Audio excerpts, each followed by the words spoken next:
अर्थ संग्रह। अर्थ संग्रह ग्रंथ में पेज नंबर 68 के ऊपर पुष्पिका नंबर 19 के अंतर्गत विचार चल रहा है।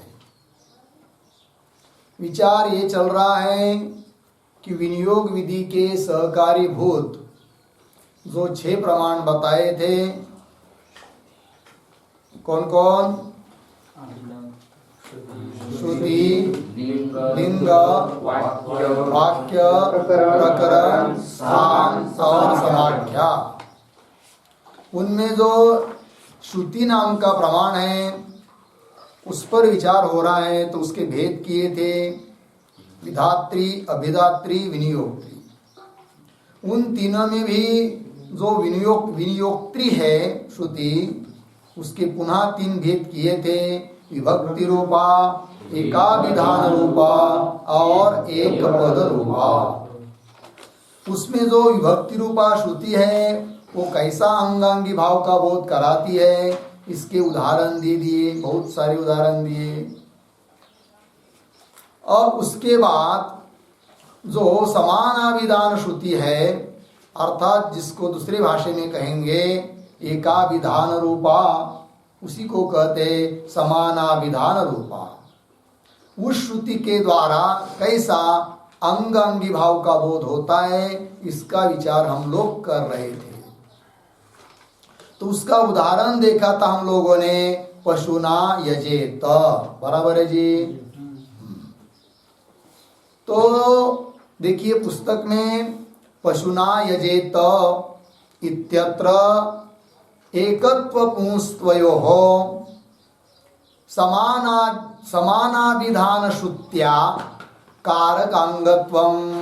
बराबर है, इसी पर विचार कर रहे थे हम लोग।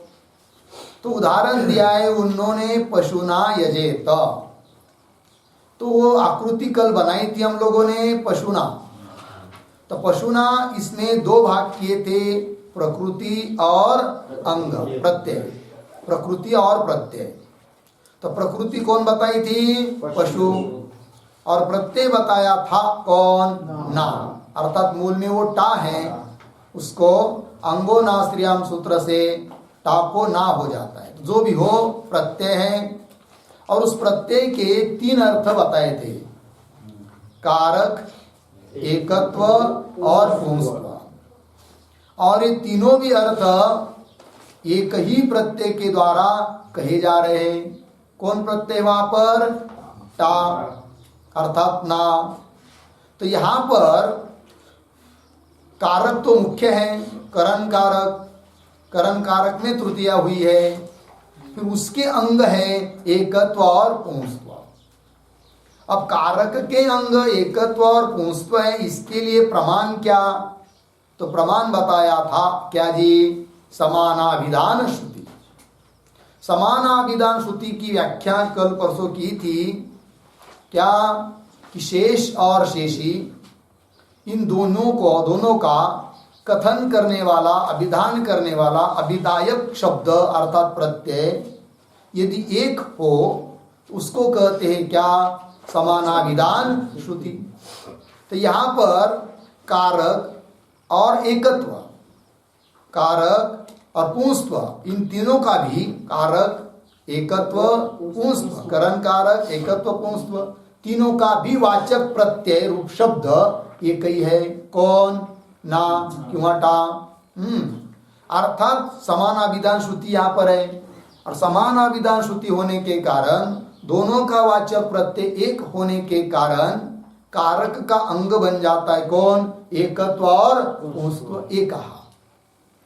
जैसे कारक का अंग एकत्व है और पुंस्त्व है, एकत्व पुंस्त्व, ठीक है ना, उसी प्रकार वो एकत्व और पुंस्त्व पशुरूप प्रकृति का भी अंग है। उस आकृति को आप देखते जाइए, पुस्तक लिखी थी ना हम लोगों ने। तो पशु ना, इसमें पहला विभाग दिखाया था प्रकृति, तो पशु, उस पशु का भी अंग है कौन? एकत्व और पुंस्त्व। लेकिन इसके लिए प्रमाण क्या? इसके लिए प्रमाण तो ये नहीं कह सकते क्या जी समानाभिधान श्रुति मनन करके, क्योंकि पशु का वाचक है, अर्थात प्रकृति है, वो पशु अलग है, पशु शब्द है कि नहीं, और एकत्व पुंस्त्व का वाचक प्रत्यय है कौन? टा।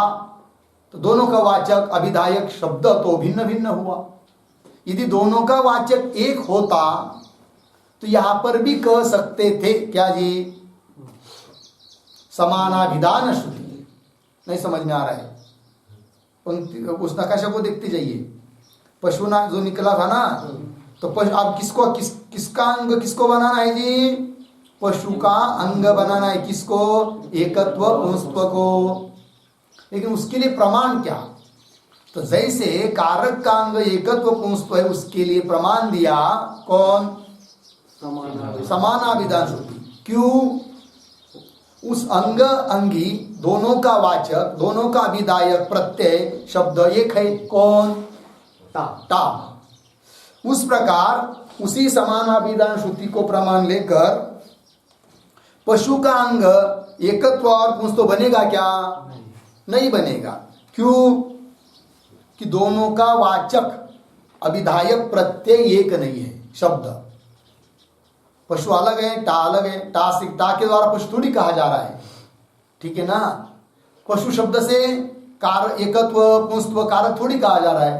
कारक एकत्व पुंस्त्व को बोलने वाला शब्द अलग है टा, और पशु को कहने वाला प्रकृति शब्द अलग है, इसलिए समानाभिधान श्रुति नहीं। किंतु पशु और ना टा जोड़ दिया तो शब्द बन जाता है क्या? पशु ना। अब वो एक पद बन गया, तिंगंतम पदम। तो पूरा पशु ना ये क्या है? पद है। अब एक ही पद के द्वारा पशु भी कहा जा रहा है, अब उसी पद के द्वारा एकत्व पुंस्त्व भी कहा जा रहा है। तो एक पद के द्वारा कहे जा रहे हैं, एक शब्द के द्वारा नहीं। तो एक पद के द्वारा कहे जा रहे हैं, अतः एक पद रूपा श्रुति के बल पर पशु का अंग बन जाता है कौन? एकत्व और पुंस्त्व। प्रमाण क्या? एक पद रूपा श्रुति। उस नक्शा के नीचे दो वाक्य लिख के दिए थे हम लोगों ने कल। क्या लिखा था जी? उसके नीचे पशुना इत्यत्र एकत्व पुंस्त्वयोः। पशुना इसमें एकत्व और पुंस्त्व ये दोनों कारकांगत्वम कारक के अंग है। क्यों? समानाभिधान श्रुत्या, समानाभिधान श्रुति के द्वारा। लगा पंक्ति? और उसके नीचे और एक वाक्य लिखा था क्या? नहीं लिखा था। क्या लिखा था फिर? कुछ नहीं लिखा था। तो लिखेंगे फिर उसके नीचे एक वाक्य और, तथा च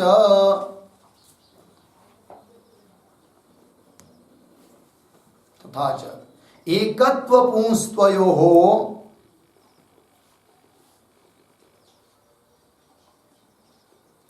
एकत्व पुंस्त्वयोः पशुद्रव्यांगत्वम्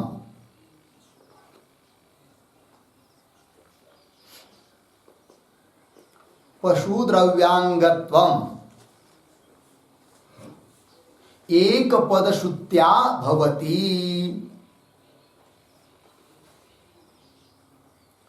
एक पदश्रुत्या भवति।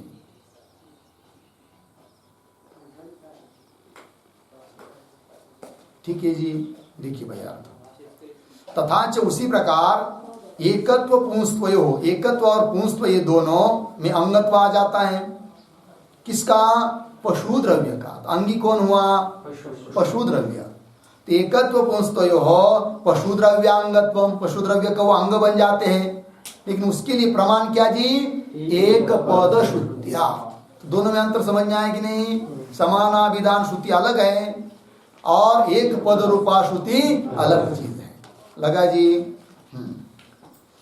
अब समझ लीजिए पशु रूप द्रव्य का अंग बन गए एकत्व और पुंस्त्व, तो उससे क्या लाभ होता है फिर? तो एक वाक्य लिखेंगे और उसके नीचे दरवाजा एकत्वस्य पुंस्त्वस्य च एकत्वस्य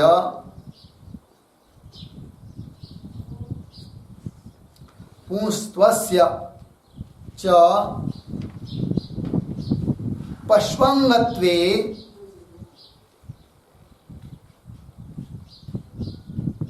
पश्वंगत्वे इदं प्रयोजनम्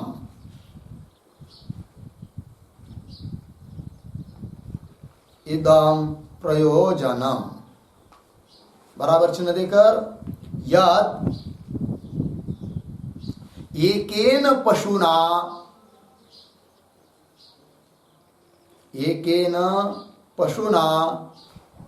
पुंस्त्वावच्छिन्नेन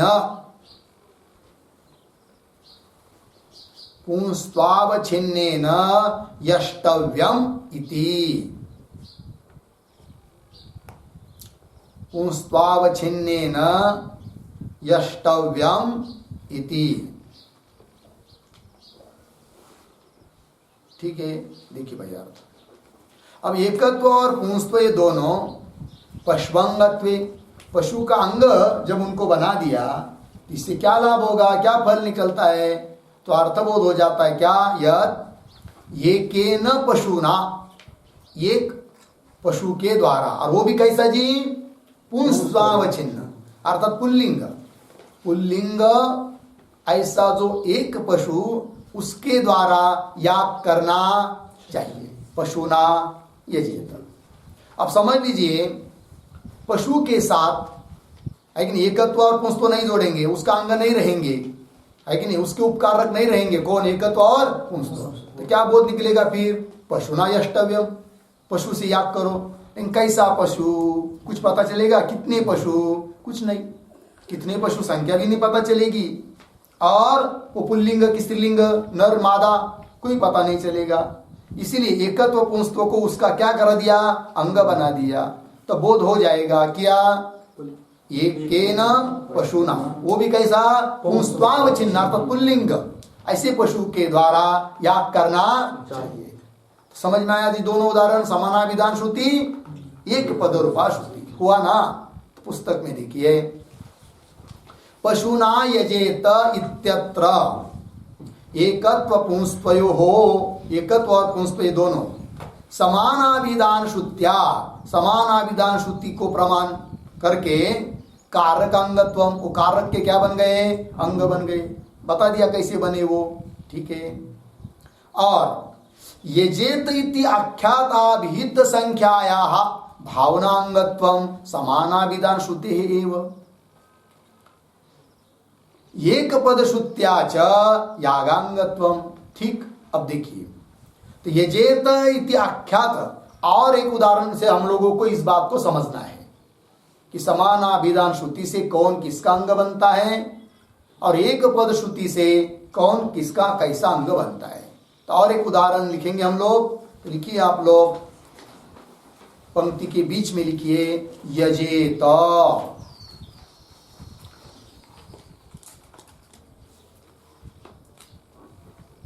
बीच में हुआ क्या लिखा? यजेत। उसके भी दो विभाग दिखाइए, प्रकृति और प्रत्यय।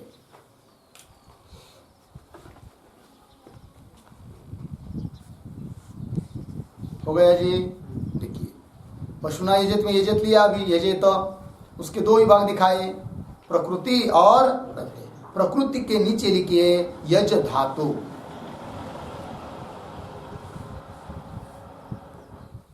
यज धातु। और प्रत्यय के नीचे लिखिए त। प्रत्यय कौन है? त। ठीक है ना जी, यजे त प्रत्यय हुआ। अब जो त प्रत्यय है उसके नीचे 5 पॉइंट दिखाइए। 5 हाँ 1 2 3 4 5 ऐसा नहीं, ऐसा आड़ा रेस निकाल कर ऊपर से थोड़ी रेस खींचना है, फिर ऐसा आड़ी तिरछी रेस, फिर उसके दिखाना है 5 पॉइंट। नंबर 1 में लिखेंगे आख्यातत्वम। आख्यातत्व। 2 में लिखेंगे लिंगत्व।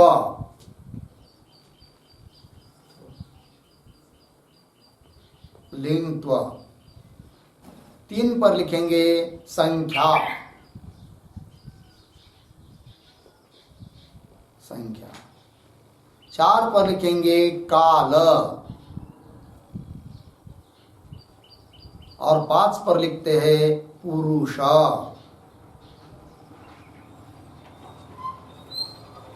हुआ जी, क्या क्या लिखा? आख्यातत्व, लिंगत्व, संख्या, काल, पुरुष। इतने प्रत्यय के अर्थ है। त प्रत्यय की इतने अर्थ है। तो त प्रत्यय मतलब उसमें आख्यातत्व भी धर्म है, जिसको हम लोग दूसरी भाषा में बोल सकते हैं क्या? तिंगत्व है कि नहीं? और लिंगत्व भी धर्म है। तिंगत्व अलग चीज है, लिंगत्व अलग चीज है। तो में दोनों धर्म है, होता है कि नहीं? जैसे पृथ्वी में क्या क्या धर्म है जी? पृथ्वीत्व भी धर्म है कि नहीं? और द्रव्यत्व भी धर्म है।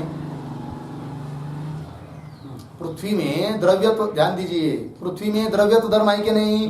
है, क्योंकि द्रव्य कितने हैं न्याय में? 9। कौन कौन?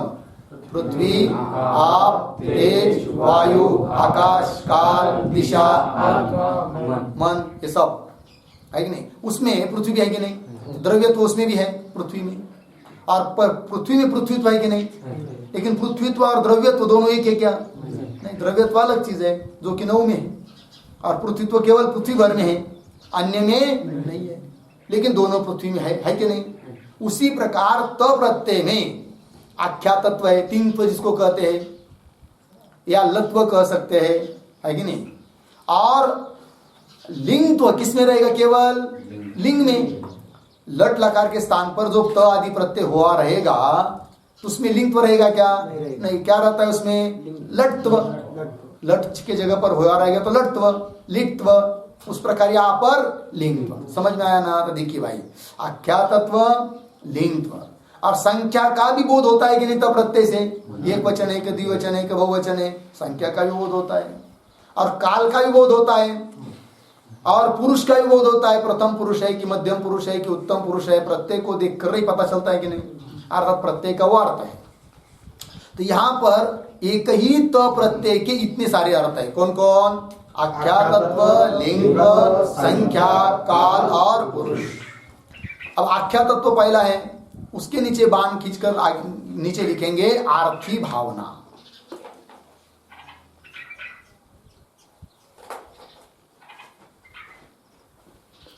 आर्थी भावना। और लिंगत्व इसके नीचे बाण खींचकर लिखेंगे शाब्दी भावना। लिंगत्व इसके नीचे बाण खींचकर शाब्दी भावना।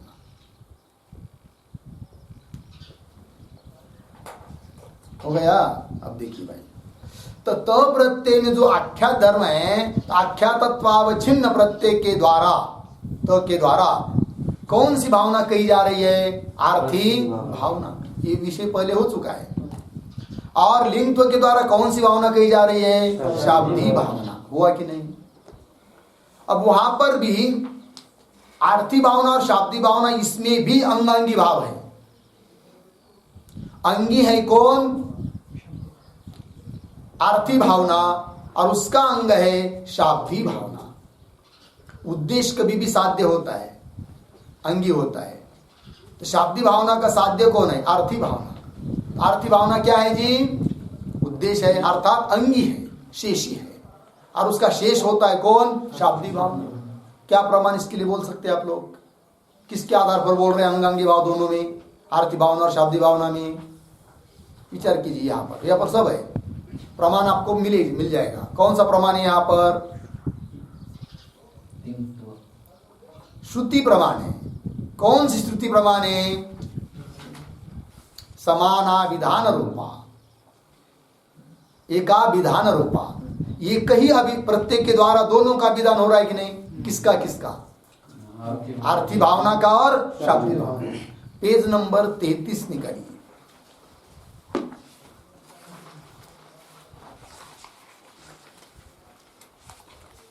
निकाला? ऊपर से चौथी पंक्ति संस्कृत में मिला। समानाभिधान श्रुते, मिला शब्द समानाभिधान श्रुति अर्थात एकाभिधान श्रुति। क्या लेकिन उसके पीछे की पंक्ति पढ़ेंगे। तत्र साध्याकांक्ष, ऊपर वाली पंक्ति मिला क्या? साध्याकांक्षायाम वक्षमाण अंशत्रयोपेतार्थी भावना साध्यत्वेन अन्वेति। साध्य कौन हुई? अर्थी भावना। एक प्रत्यय गम्यत्वेन, एक प्रत्यय कौन? तो एक प्रत्यय के द्वारा जाना जा रही है। और समानाभिधान श्रुते है, एक प्रत्यय के द्वारा दोनों का अर्थ है। दोनों का अर्थ, ये कई प्रत्यय के दो अर्थ हुए, शाब्दी भावना, आरती भावना, शाब्दी भावना। तो ये समान अभिधान श्रुति हुई कि नहीं? तो समान अभिधान श्रुति होने के कारण वहां पर भी उन दोनों में अंगी अंग भाव है। बराबर? हाँ, तो वहां पर दिया था ना प्रमाण, तो उसका भी याद करा दिया आपको। दोनों का वाचक वहां पर एक प्रत्यय है, इसलिए एक अंगी है और एक अंग है। हुआ? आगे चलिए, अब जहां चल रहे वहां। तो देखिए भाई, तो आख्यात का अर्थ जो आरती भावना, उसका अंग हो गई कौन? शाब्दी भावना। ये बात हो गई। और यहां पर भी संख्या भी अर्थ है तो प्रत्यय का, है कि नहीं? अब संख्या भी अंग है। किसका? भावना का। किसका अंग है जी? भावना का। कौन भावना? अर्थी भावना। उसका अंग कौन? संख्या। जैसे शाब्दी भावना अंग है, उस प्रकार संख्या भी क्या है? अंग है। प्रमाण क्या? एकाभिधान श्रुति अर्थात समानाभिधान श्रुति। वही लिखा है पुस्तक में। देखिए पुस्तक में जहां चल रहा है, पशुना यजेत इत्यत्र एकत्व पुंस्त्वयोः, मिला सबको? समानाभिधान श्रुत्याकारक अंगत्व, ये याद तक हो चुका है। आगे देखिए, यजेत इति, मिला? यजेत इति आख्यात अभिहित संख्याया, है कि नहीं? आख्यात मतलब तो प्रत्यय, उससे अभिहित, अभिहित मतलब कथित, कौन? संख्या, संख्याया भावनांगत्वम। भावना का अंग दिया कि नहीं? भावनांगत्वम। प्रमाण क्या? समानाभिधान श्रुते है एव। पंक्ति लगी कि नहीं? पंक्ति मिली क्या सबको? तो पुनः देखिए, यजेत इति मतलब यजेत, यहां पर आख्यात अभिहित संख्या है। आख्यात मतलब तो प्रत्यय, उसके द्वारा अभिहित कथित कौन हुई? संख्या। आरती भावना था ही है, दोनों का भी कथन हो रहा है उस प्रत्यय के द्वारा, है कि नहीं? तो आख्यात अभिहित संख्याया, आख्यात के द्वारा कथित जो संख्या है वह भावनांगत्वम, वो क्या है? भावना का अंग है। किससे भाई? प्रमाण क्या? समानाभिधान लग गया जी। अच्छा, उसके बाद अर्धविराम दीजिए और आगे क्या है देखिए, एक पद श्रुत्याच यागांगत्वम, है कि नहीं? एक पद श्रुत्याच यागांगत्वम, इसको वाक्य कौन पूरा करेंगे? एक पद श्रुत्याच यागांगत्वम, वाक्य पूरा बोलिए इन दोनों शब्दों को लेकर। पीछे के कुछ पद लेने पड़ते हैं ना।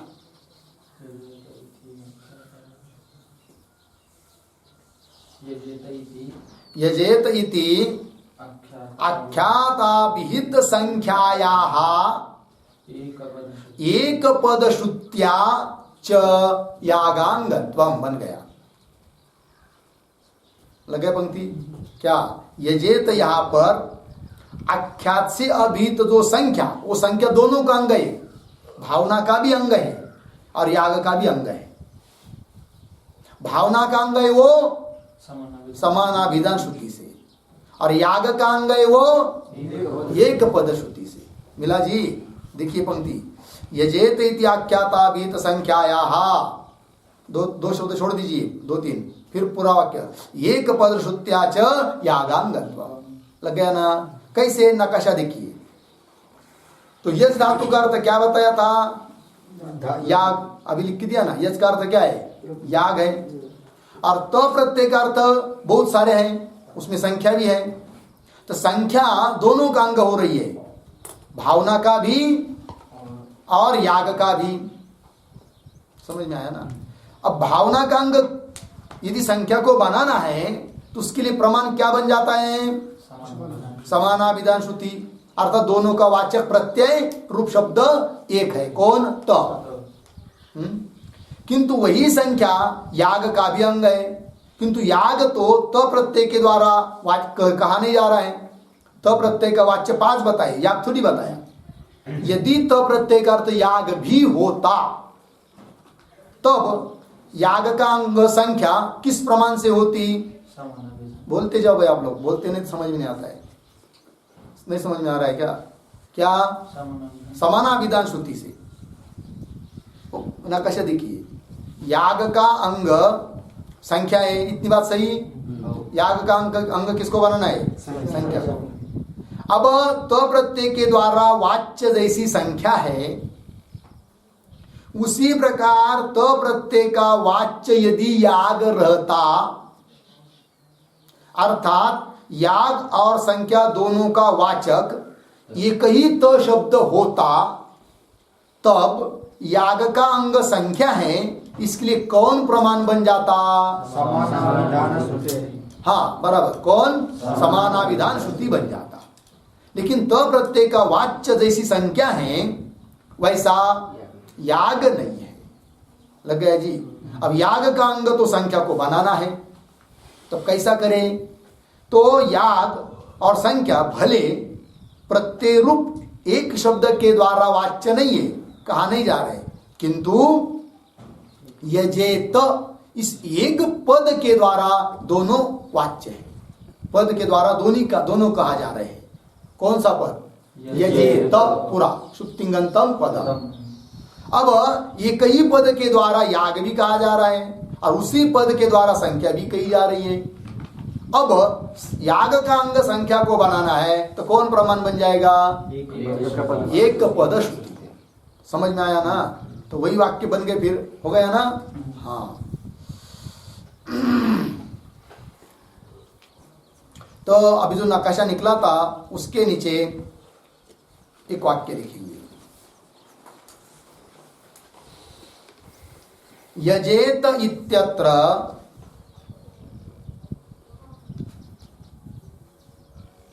यजेत इत्यत्र समानाभिधान श्रुत्या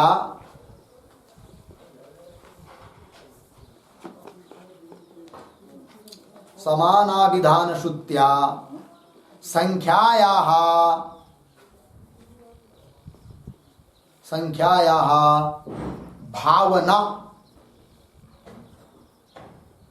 भावना कंस में लिखिए, आरथी भावना, कंस बंद।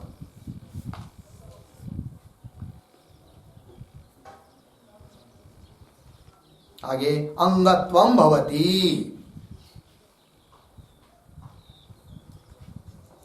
अंगत्वम भवति। लग गया अर्थ? यजेत यहाँ पर समानाभिधान श्रुति के द्वारा संख्याया भावनांगत्वम, संख्या भावना का अंग है समानाभिधान श्रुति के द्वारा। दूसरा वाक्य लिखिए, तथा च एक पद श्रुत्या, एक पद श्रुत्या संख्यायाः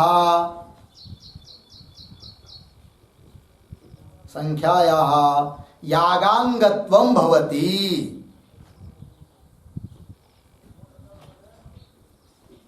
यागांगत्वं भवति इति भाव। हो गया जी?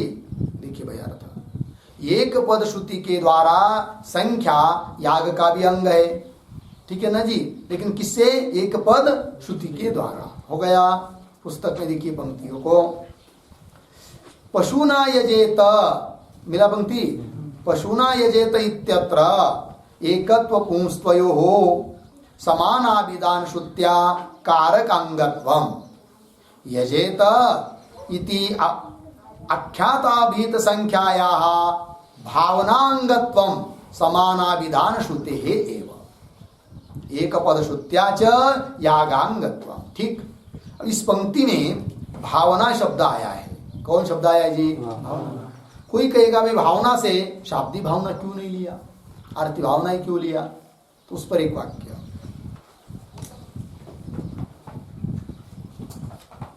सर्वत्र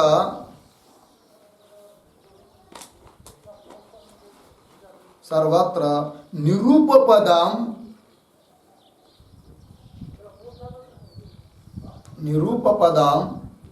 भावनापदम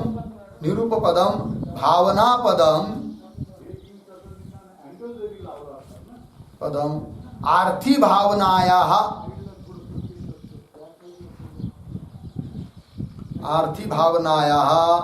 बोधकम वेदितव्यम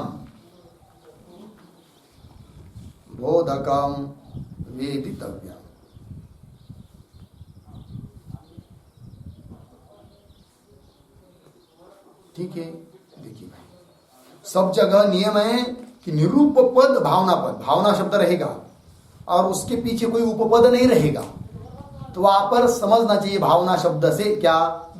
आर्थी भावना। तो वही लिखा है निरूप पदम भावना पदम आर्थी भावना है बोधकम भवति। तो यहाँ पर ग्रंथ में भावना शब्द आया है, उसके पीछे कोई उपपद शाब्दिक भावना वगैरह ऐसा कुछ आया है क्या? नहीं। तो भावना शब्द से क्या समझेंगे? आर्थी भावना। हो गया, पंक्ति लग गई। अब ये जो दो पंक्ति आई है ग्रंथ में जिसको हम लोगों ने पढ़ा अभी तक, उसके ऊपर एक टिप्पणी लिखेंगे दो वाक्यों की, तो फिर वो पंक्तियां साफ साफ हो जाएगी, सरल हो जाएगी। लिखते हैं नंबर एक,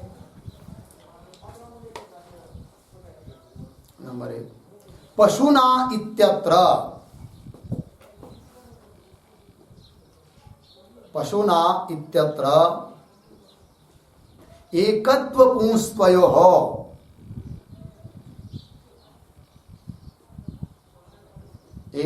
पुंस्त्वयोः समानाभिधान श्रुत्या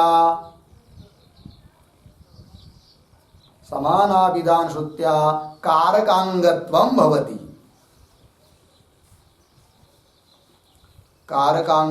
भवति। अर्धविराम। तथा एक पद श्रुत्या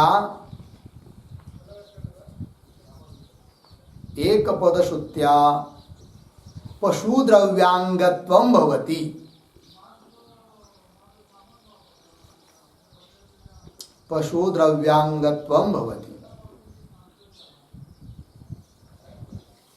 पूर्ण विराम हुआ। नंबर 2, यजेत इत्यत्र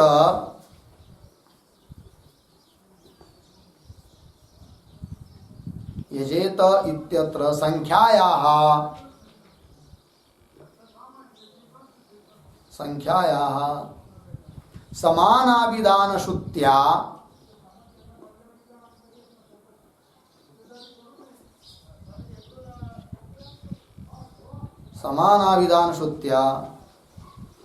आर्थी भावनांगत्वं भवति।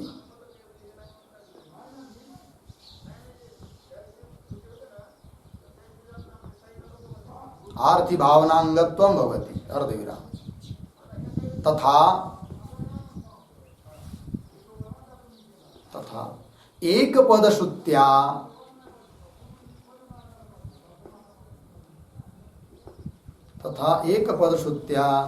यागांगत्वं भवति।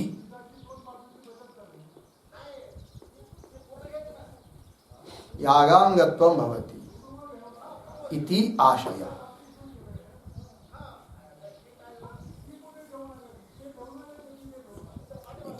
हो गया। खिड़की बंद करो।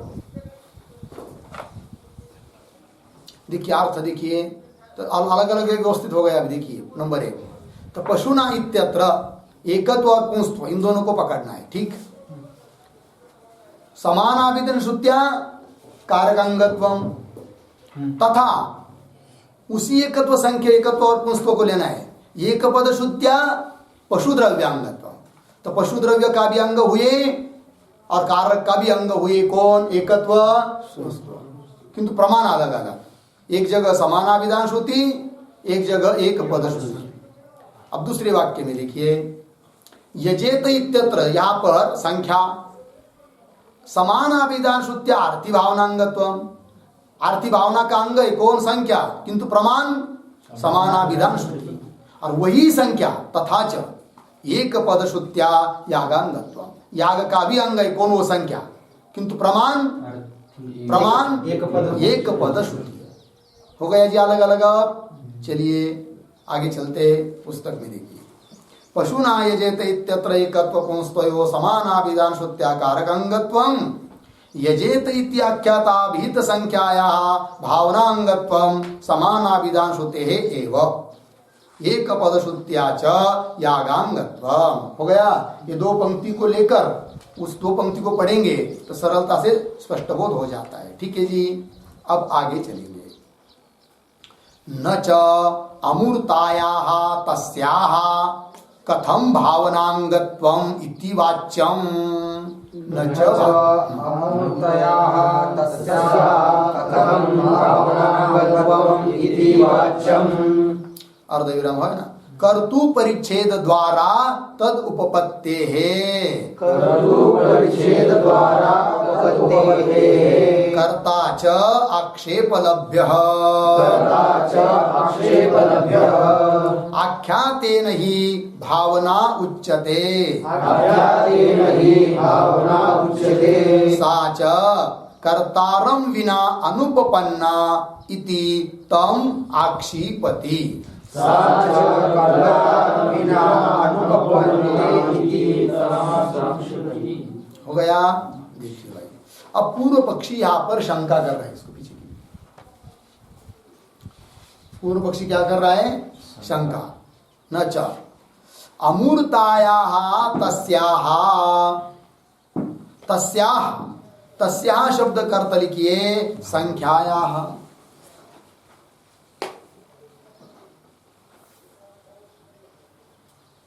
तस्याः नाम संख्यायाः।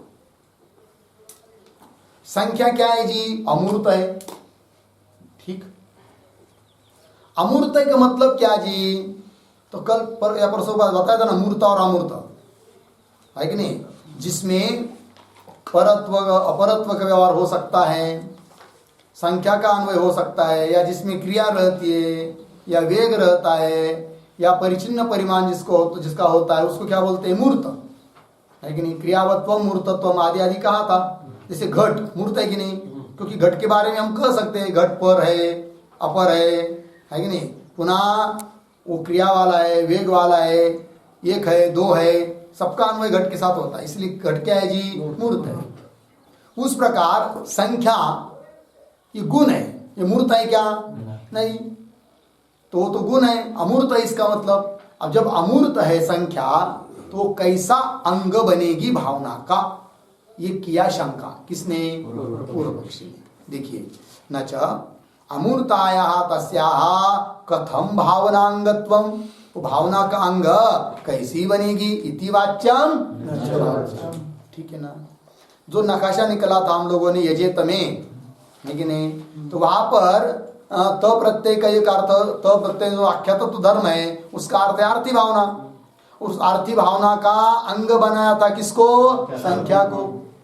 तो संख्या उस आरती भावना का अंग कैसे बनेगी, ये प्रश्न है।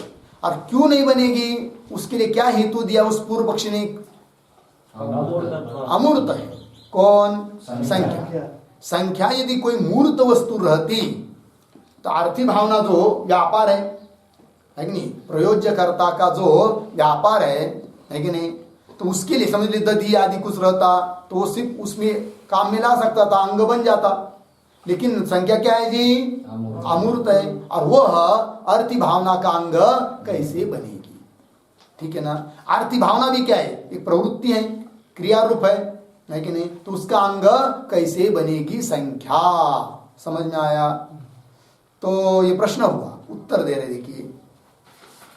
न च अमूर्ताया तस्या कथम भावनांगत्वम इति वाच्यम न च वाच्यम। क्यों भाई?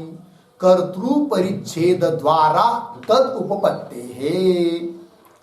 उत्तर दे रहा दिया, कर्तृ परिच्छेद द्वारा तद उपपत्ति, तद उपपत्ति, तद अंगत्व उपपत्ते है। तद शब्द का अर्थ लिख के रखिए, अंगत्व, अंगत्व की उपपत्ति हो जाती है। मतलब अंग बनने में कोई दिक्कत नहीं है, ये उसका अर्थ हुआ। कौन किसका अंग बनने में दिक्कत नहीं है? संख्या अर्थी भावना का अंग संख्या को बनने में कोई दिक्कत नहीं है, यह अर्थ हुआ। बोलेंगे कैसे दिक्कत नहीं है कि नहीं? और देखिए दोनों भी अमूर्त है ना। कौन? अर्थी भावना क्रिया रूप है, व्यापार रूप है, वो भी अमूर्त है, संख्या भी अमूर्त है। तो कैसा बनेगी वो? एक तो कौन, दोनों में से मूर्त चाहिए जब अंग बन पाएंगे। तो कैसा अंग बनेगा, ये प्रश्न है। समझ में आया? तो उत्तर क्या दिया? कर्तृ परिच्छेद द्वारा। इसका अर्थ लिखिए, कर्तृ विशेषण द्वारा।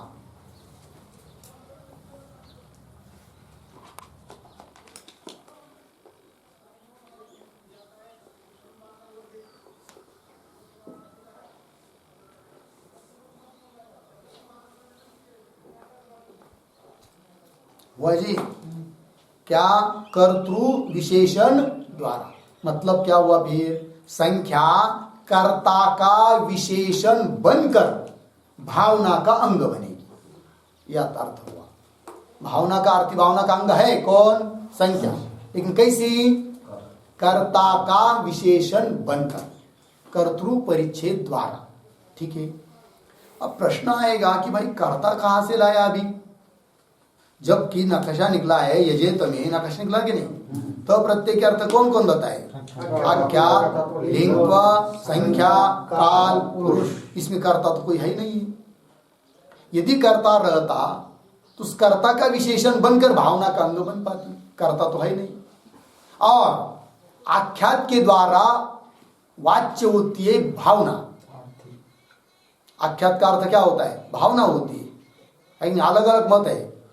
मीमांसक के मत में, मीमांसक सिद्धांत में आख्यात का अर्थ होती है भावना, धातु का अर्थ भावना, व्यापार विशेष भावना, है कि नहीं? वो वाच्य है किसका? आख्यात का। अर्थात आख्यात का अर्थ है, तीन का अर्थ है क्या जी? भावना। और वैयाकरण, व्याकरण शास्त्रकार, उनके यहाँ ऐसा नहीं है। उनके मत में ऐसा है, जो तिंग है अर्थात आख्यात है, वो कर्ता को बोलते हैं। अर्थात आख्यात का वाच्य कर्ता होता है। कौन होता है जी? कर्ता होता है कि नहीं? किसका वाच्य? आख्यात का वाच्य। गच्छति, ये सुन लिया तो समझ में आ जाता है कोई एक जा रहा है, तो कर्ता का बोध हो रहा है। कर्ता मुख्य विशेषक शब्द बोध होता है किनके यहाँ? वैयाकरणियों के यहाँ। ठीक है ना जी? किंतु मीमांसक ऐसा नहीं समझते। मीमांसक बोलते नहीं, भवती गच्छति जो भी हो, उसमें जो आख्यात है प्रत्यय तिंग, उसके द्वारा धातु का अर्थ कहा जा रहा है, गमन क्रिया कही जा रही है। गच्छति में आख्यात के द्वारा क्या कहा जा रहा है? गमन, न कि कर्ता। समझ में आया? तो बोलेंगे फिर कर्ता का बोध कैसा होगा? फिर एक आदमी जा रहा है, बोध कैसा निकल रहा है? तो उसका वो बोलते हैं कि तिंग जो है आख्यात, उसका अर्थ क्या है? भावना। धातु का अर्थ भावना। किंतु वो भावना व्यापार रूप है, वो कर्ता के बिना रह नहीं सकती। भावना जो है वो गुण रूप है, अमूर्त है कि नहीं? क्रिया रूप है। तो वो कहाँ रहेगी जी? किसी न किसी कर्ता में ही रहेगी। तो कर्ता जो है वो अर्थात प्राप्त हो जाता है। मीमांसक के यहाँ कर्ता कैसा प्राप्त होता है? अर्थात। अर्थात अर्थात आक्षेपलब्ध है, मतलब अनुमान के द्वारा जाना जाता है कि वह अर्थापत्ति प्रमाण के द्वारा जाना जाता है। कौन? कर्ता। तो कर्ता का बोध कैसा होता है जी? आक्षेप से, अनुमान आदि प्रमाण से होता है, आख्यात के द्वारा नहीं। अब देखिए यजेत में तो प्रत्यय के जो अर्थ अनेक बताए, उसमें संख्या भी है कि नहीं? और संख्या अंग बन रही किसका? भावना का। समानाविधान श्रुति के द्वारा। वही समानाभ्यादय श्रुति है, एकाभिधान श्रुति मतलब समानाभिधान श्रुति है। लग गया कि नहीं? अंग बन रही है कौन? संख्या। अब संख्या अंग बन रही है, लेकिन प्रश्न क्या किया था? अमूर्त होने के कारण कैसा अंग बनेगी? उत्तर क्या दिया? कर्ता का विशेषण बनकर। अब कर्ता तो है नहीं है, तो उसका उत्तर है क्या कि जो भावना है ना, प्रत्येक अर्थ भावना व्यापार विशेष, वो तो कर्ता बिना रह नहीं सकती, इसलिए कर्ता आक्षेप लभ्य है। वही लिखा है अंतिम में। क्या लिखा है जी? कर्तु परिच्छेद द्वारा पुस्तक में मिला ना, तदुपत्ते और कर्ता च आक्षेप लभ्य। क्या लिखा है? कर्ता आक्षेप लभ्य। अब आक्षेप लभ्य मतलब क्या? तो थोड़ा लिखेंगे हम लोग। आक्षेप बराबर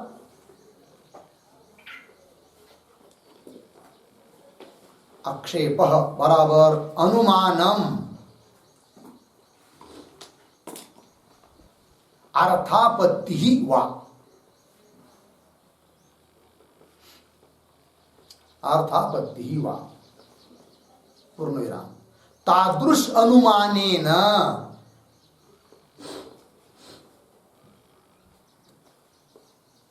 तादृश अनुमानेन लभ्य लभ्य बराबर अनुमेय।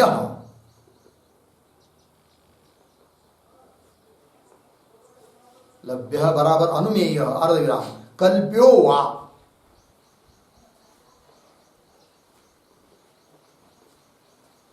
ठीक है जी, चलिए भाई। तो आक्षेप लभ्य शब्द का समझ में आया? आक्षेप, आक्षेप मतलब अनुमान क्यों अर्थापत्ति, और उस अर्थापत्ति अनुमान क्यों अर्थापत्ति के द्वारा कर्ता लभ्य है। लभ्य मतलब अनुमेय है, क्यों कल्प्य है, कल्पना का विषय है, क्यों अनुमिति का विषय है, अनुमेय है कि नहीं? अब वो कौन होता है कर्ता? तो भावना मतलब प्रवृत्ति, और वो प्रवृत्ति जिसके आश्रय से रहती है, जिस पुरुष के आश्रय से रहती है कि नहीं? यम आश्रित्य प्रवृत्ति ही उपजायते, सह वही जो आश्रय है उस भावना का, भावना अर्थात प्रवृत्ति का जो आश्रय है कि नहीं? वही है कौन? कर्ता। कर्ता के बिना भावना रह नहीं सकती। तो भावना है ना, तो उसका आश्रय जरूर होगा, तो कर्ता का लाभ हो गया, तो अनुमान बन जाएगा। कैसा अनुमान बनेगा? अनुमान का आकार भावना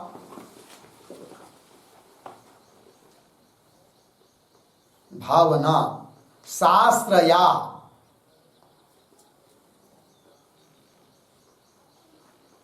शास्त्रया गुणत्वात्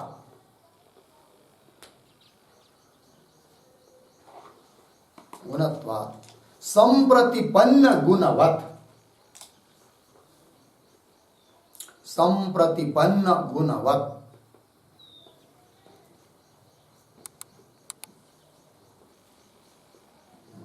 ठीक है जी, पूर्णविराम। आगे अत्र अचेतनस्य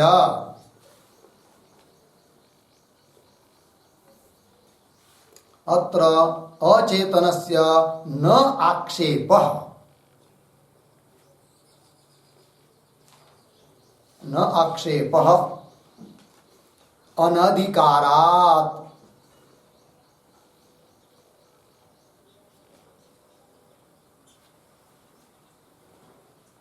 अनधिकारात्।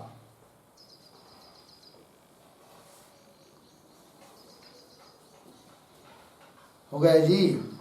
देखिए भाई, तो क्या हुआ जी? भावना पक्ष हुआ, शास्त्र या उसका कोई न कोई आश्रय होना ही चाहिए।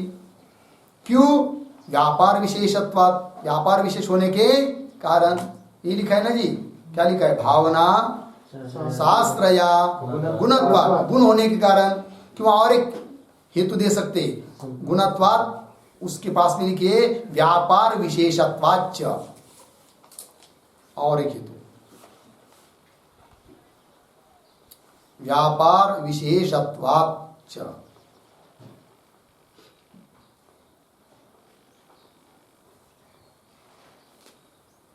अब देखिए, भावना शास्त्रया, भावना पक्ष हुआ, शास्त्रयत्व साध्य हुआ, और गुणत्वात् हेतु है, क्यों व्यापार विशेषत्वात् हेतु है। और उदाहरण बताया संप्रतिपन्न गुणवत।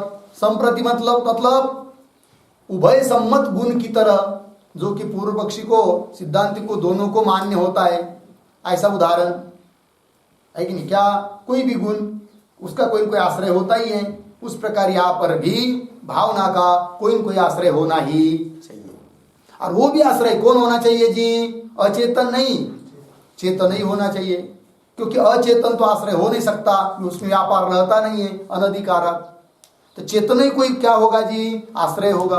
और जो आश्रय होगा वही है कौन? कर्ता। तो कर्ता क्या हुआ? आक्षेप से लभ्य हुआ।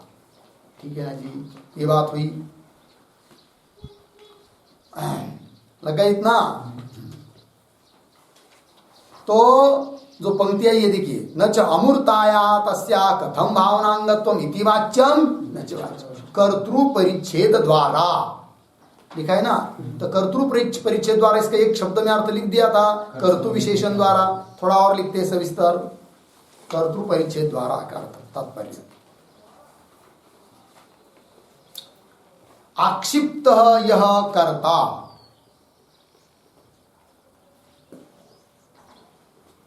आक्षिप्त, आक्षिप्त लिखा ना, आक्षिप्त यह कर्ता। तद विशेषणतया,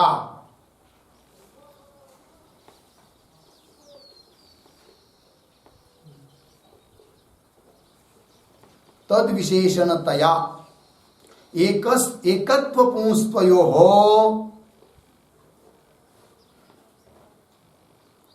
एकत्व पुंस्त्वयोः अंगत्वम बराबर उपकारकत्वम, उपकारकत्वम बराबर एकेन पुंसा एकेन पुंसा यष्टव्यम इति।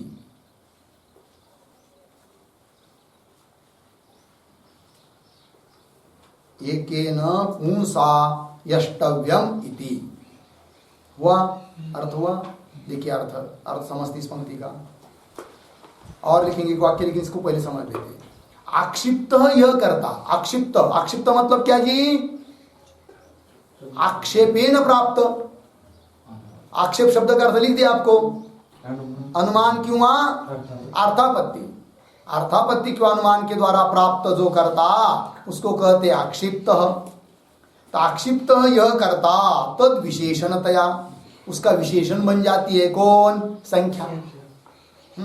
विशेषणतया एकत्व पुंस्त्वयो उपकारकत्वम अंगत्वम, एकत्व और पुंस्त्वय अंग बन जाते, अर्थात उपकारक बन जाते।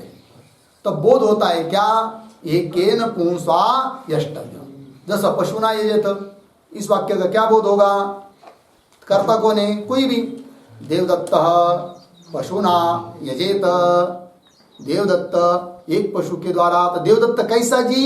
एक देवदत्त, यजेत एक वचन है कि नहीं, है ना? तो एक देवदत्त, पुल्लिंग ऐसा देवदत्त, उसने पशु के द्वारा याद करना चाहिए। हो गया ना, ये बोध हो जाता है। हाँ।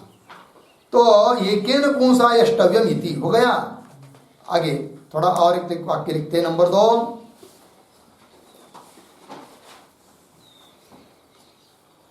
कर्ता च आक्षेप लभ्य, कर्ता च आक्षेप लभ्य बराबर आक्षेपेण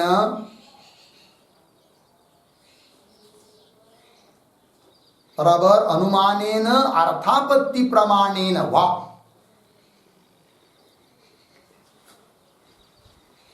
अनुमानेन अर्थापत्ति प्रमाणेन वा लभ्य बराबर प्राप्य इत्यर्थः।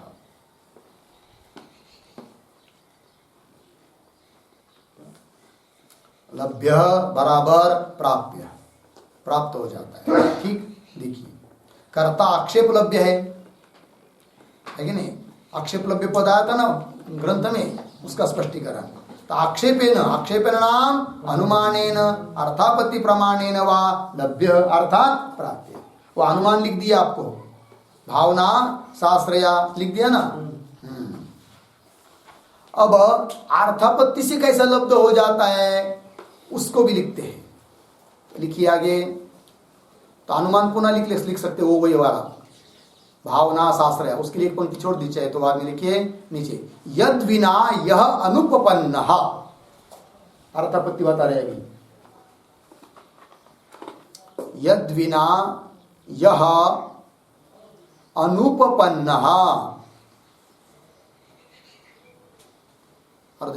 तेन तस्य आक्षेपः भवति, तेन तस्य आक्षेपः भवति, तेन तस्य आक्षेपः भवति पूर्णविराम। यथा रात्रि भोजनं विना,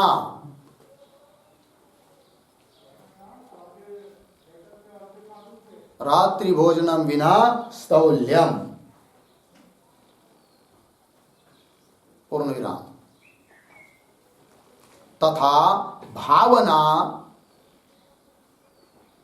भावना कर्तारम विना अनुपपन्ना,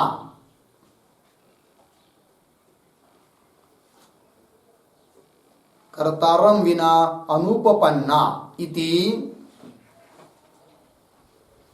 कर्तारम आक्षिपति,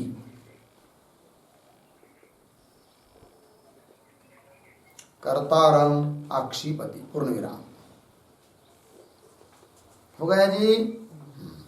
देखिए भाई, अर्थापत्ति प्रमाण नियम, यद विना यह अनुपपन्न तेन तस्य आक्षेप भवति। आक्षेप मतलब कल्पना, अनुमेय, कल्प्य। देखिए, यद विना यह अनुपपन्न, उदाहरण दिया रात्रि भोजनम विना स्थौल्यम। तो यद विना, यद विना रात्रि भोजनम विना, यह अनुपपन्न, यह अनुपन्न स्थौल्यम अनुपपन्नम, स्थूलता अनुपन्न है कि नहीं। तेन, तेन स्थौल्येन तस्य आक्षेप, तस्य आक्षेप रात्रि भोजनस्य आक्षेप, कल्पना। किसकी कल्पना हो रही है? रात्रि भोजन की। कोई व्यक्ति है आपके सामने और बहुत हट्टा कट्टा स्थूल है और उसके बारे में चर्चा हो गई, बता दिया उसका महत्व बढ़ाने के लिए उसके शिष्यों ने क्या कि महाराज खाते पीते कुछ नहीं, चाहे तो आप सुबह से लेकर शाम तक बैठिए, लेकिन रात को सबको भगा देते, किसी को नहीं रहने देते। फिर जो है कि नहीं, फिर जो वो लोग समझ जाते हैं क्या हमको रात में नहीं रहने दे रहे, और ये तो सही बात है, दिन में तो कुछ खाते नहीं पीते नहीं, किंतु रात में हमको क्यों नहीं रहने देती यहाँ पर। इसका मतलब ये जरूर खाता होगा, कब? रात में, है कि नहीं। तो यद विना, यद विना भोजनम, रात्रि का भोजन लेना पड़ेगा क्योंकि दिन में तो खाता नहीं दिखाई दे रहा है हम लोगों को। तो यद विना रात्रि भोजनम विना यह अनुपन्न स्थौल्यम अनुपन्न तेन स्थौल्येन तस्य रात्रि भोजनस्य आक्षेप भवति, कल्पना की जाती है रात्रि भोजन की। उसी प्रकार ये दृष्टांत हुआ। तो तथा भावना कर्तारम विना अनुपपन्ना, भावना कर्ता के बिना अनुपपन्न रह नहीं सकती। यद विना, यद विना कर्तारम विना यह अनुपन्न भावना अनुपपन्न तेन भावनया, है कि नहीं। तस्य आक्षेप, तस्य कर्तुः आक्षेपः भवति, कर्ता का क्या होता है? आक्षेप हो जाता है, लग गया जी, कल्पना हो जाती है। तो वही भावना कर्तारम विना अनुपन्ना इति कर्तारम आक्षिपति। अब यहाँ पर कर्ता कौन हो सकता है जी? अचेतन हो सकता है क्या? नहीं, क्योंकि भावना एक व्यापार विशेष है, वो तो चेतन में रहेगी, है कि नहीं। इसीलिए कर्ता का बोध हो जाता है। अब कर्ता का लाभ हो गया तो ऐसा जो कर्ता, उसका परिच्छेद द्वारा संख्या अंग बन जाती है भावना का। समझ में आया? अर्थात उस कर्ता का विशेषण बनकर वो संख्या भावना का क्या हो जाती है? अंग। तो बोध हो जाता है ये केन पुंसा यष्टव्यम। हो गया जी। चलिए पुस्तक में न च अमूर्तायाः तस्याः कथम भावनांगत्वम इति वाच्यम न च वाच्यम कर्तृ परिच्छेद द्वारा तदुपपत्तेः कर्ता च आक्षेप। अब देखिए आगे, आख्यातेन ही भावना उच्यते, बता दिया ना मीमांसक के सिद्धांत के अनुसार भावना, भावना किसका वाच्य है? आख्यात का, कर्ता नहीं। वैयाकरण किया आख्यात का वाच्य कर्ता और मीमांसक किया आख्यात का वाच्य, वही लिखा है आख्यातेन ही भावना उच्यते। उच्यते, उच्यते मतलब अभिधया प्रतिपाद्यते। उच्यते का अर्थ है अभिधया प्रतिपाद्यते।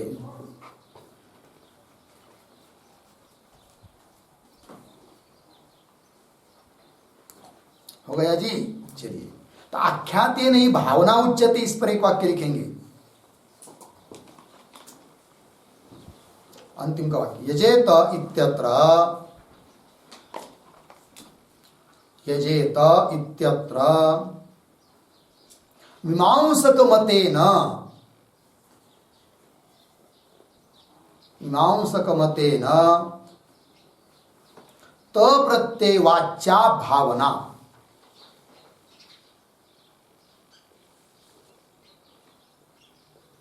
तप्रत्यय वाच्या भावना भवति।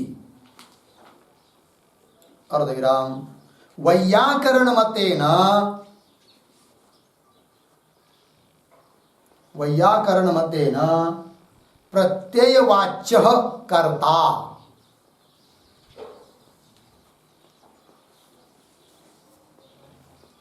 प्रत्ययवाच्य कर्ता भवति।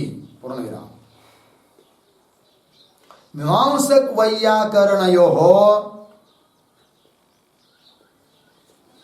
मीमांसक वैयाकरणयोः अस्मिन् विषये विवादः,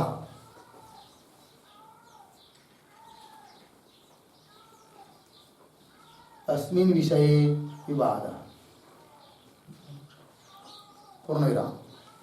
आक्षेपलभ्य कर्ता,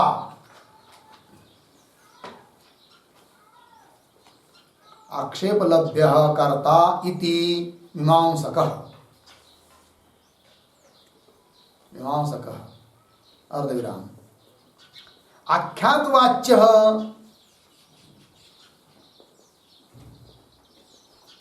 आख्यातवाच्य सह, कंस में लिखिए कर्ता, कंस बंद, इति वैयाकरणो वदति,